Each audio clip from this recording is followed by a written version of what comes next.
You can't manage what you don't measure. This is a famous quote. It's also true for the gender pay gap, which, just to put it out there, is not a myth. It's the reality of our time, something that almost half the world has to put up with. What is the gender pay gap? It's the percentage difference between the salaries of men and women.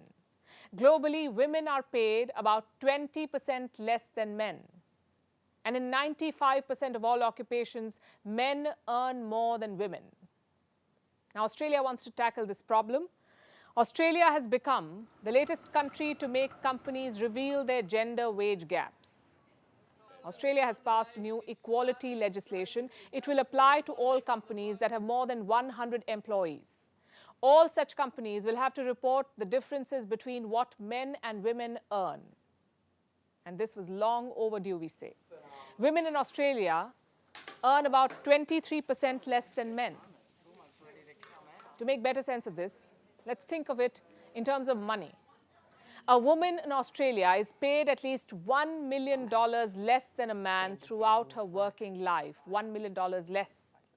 How does this look on the global stage? Australia ranks 43rd on the Global Gender Pay Gap Index. The index is topped by Iceland, Finland, Norway, New Zealand, and Sweden. They have the least pay gap. And the worst performers are Afghanistan, Pakistan, Congo, Iran, and Chad.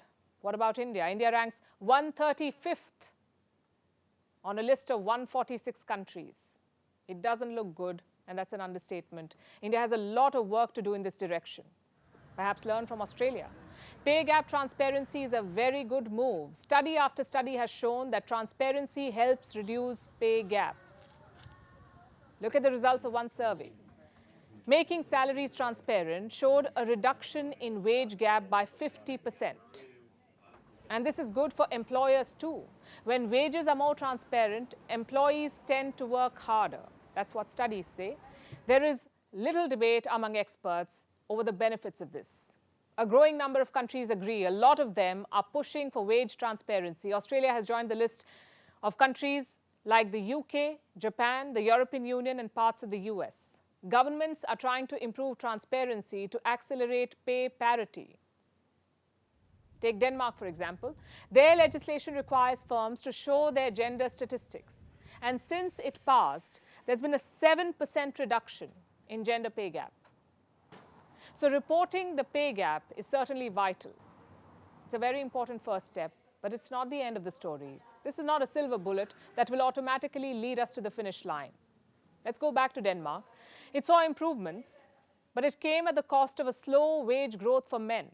And there was no real change in the wage growth of women. Now look at the US. They're forcing companies into wage transparency. Their gender pay gap has not gotten worse, but it hasn't improved either. It's been stuck for the past 2 decades. Women still earn 82% of what men do in America.